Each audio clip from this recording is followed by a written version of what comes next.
आज का द्वितीय वीडियो शैक्षिक तकनीकी के उपविषय शैक्षिक दूरदर्शन के अंतर्गत विभिन्न बिंदुओं पर आधारित है।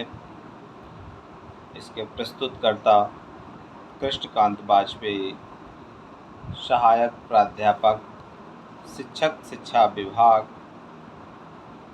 DBS कॉलेज गोविंद नगर कानपुर से संबंधित हैं। आज हम द्वितीय वीडियो में कुछ बिंदुओं का जिक्र पिछले वीडियो में किया था, उन पर विस्तार से चर्चा करेंगे। जैसे माध्यमिक शिक्षा विद्यालय दूरदर्शन परियोजना की बात करेंगे, उपग्रह अनुदेशन दूरदर्शन प्रयोग की बात करेंगे, तृतीय बिंदु के रूप में नवीन उपग्रह अनुदेशनात्मक दूरदर्शन की हम चर्चा करेंगे, चतुर्थ पॉइंट के रूप में भारतीय राष्ट्रीय उपग्रह परियोजना की चर्चा करेंगे, फिफ्थ पॉइंट के रूप में विश्वविद्यालय अनुदान आयोग उच्च शिक्षा दूरदर्शन परियोजना के नाम से जो जाना जाता है कि एक व्याख्या करेंगे।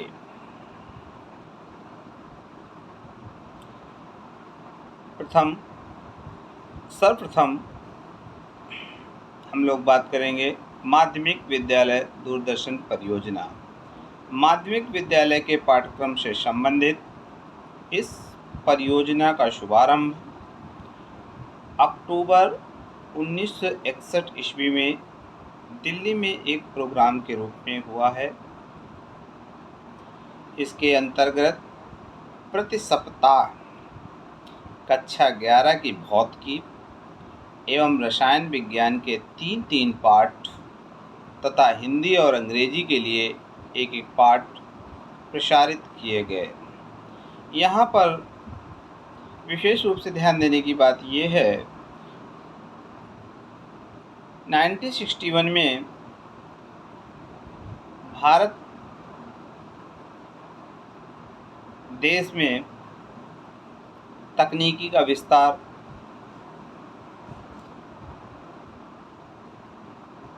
इतनी तीव्र गति से नहीं था, फिर भी कुछ प्रयास किए गए। उन्हीं प्रयासों के अंतर्गत ये भी एक प्रयास था जिसमें हमने भाषा और विज्ञान के कार्यक्रम माध्यमिक स्तर छात्रों के लिए दूरदर्शन माध्यम से प्रसारित किए गए।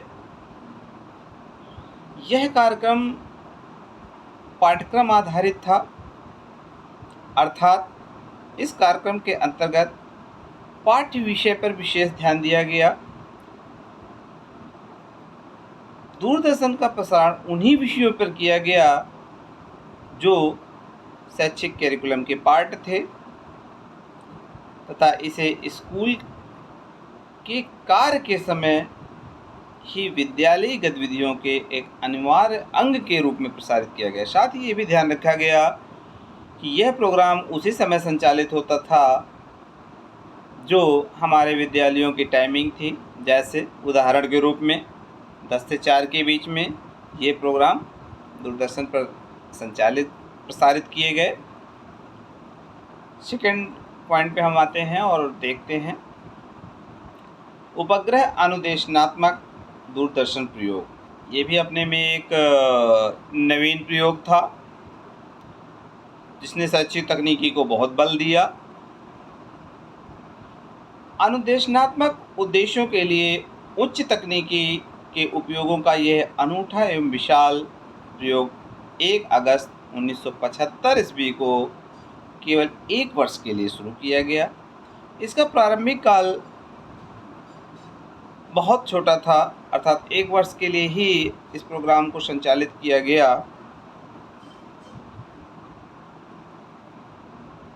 इस प्रयोग का उद्देश्य तत्कालीन इस प्रयोग का मेन जो उद्देश्य था अर्थात प्रमुख उद्देश्य था तत्कालीन ग्रामीण संचार की प्रक्रिया अर्थात जो हमारे रूरल एरिया थे, शिक्षा के नए माध्यम के रूप में दूरदर्शन की भूमिका तथा सामुदायिक टेलीविज़न के द्वारा ग्रामीण सामाजिक स्वरूप में होने वाले परिवर्तन प्रक्रिया का अध्ययन करना था। ये एक प्रकार का पायलट प्रोजेक्ट था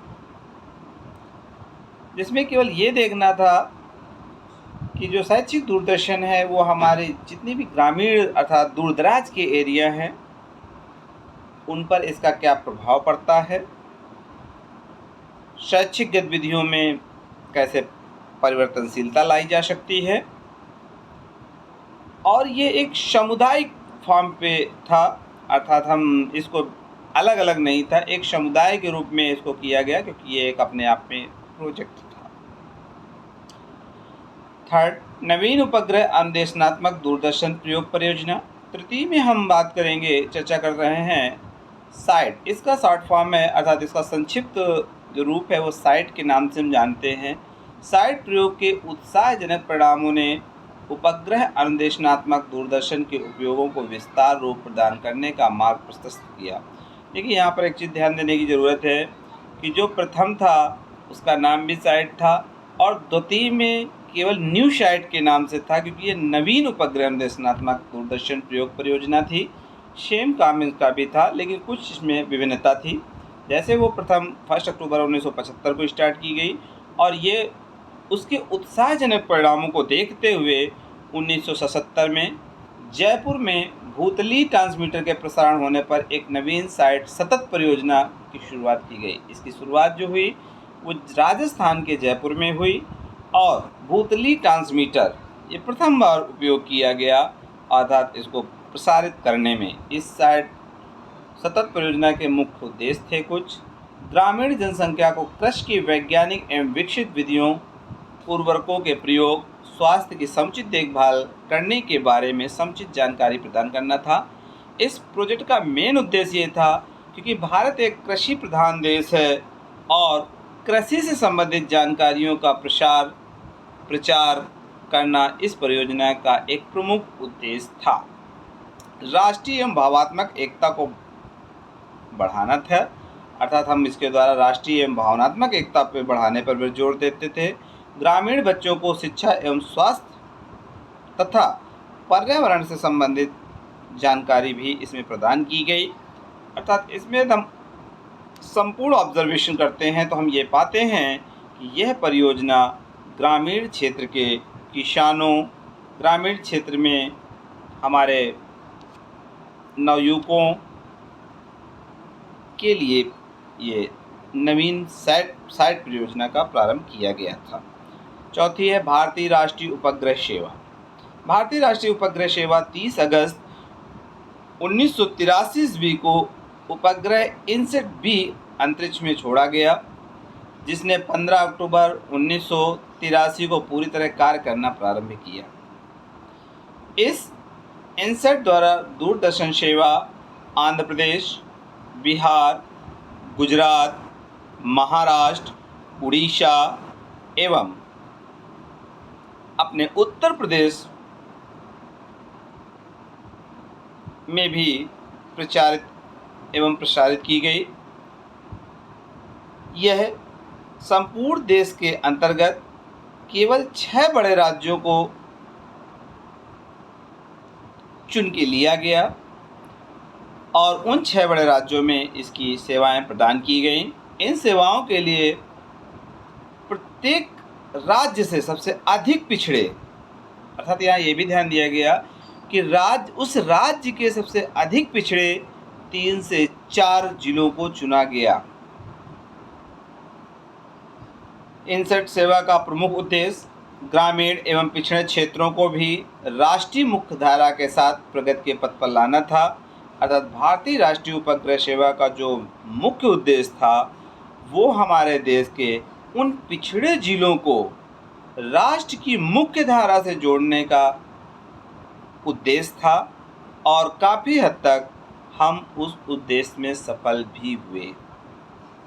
हम देख भी सकते हैं कि शैक्षिक तकनीकी के अंतर्गत दूरदर्शन ने हमारी जो ग्रामीण सेवाएं हैं उनमें काफ़ी प्रमुखता से बल दिया है और बढ़ावा भी दिया है। धन्यवाद।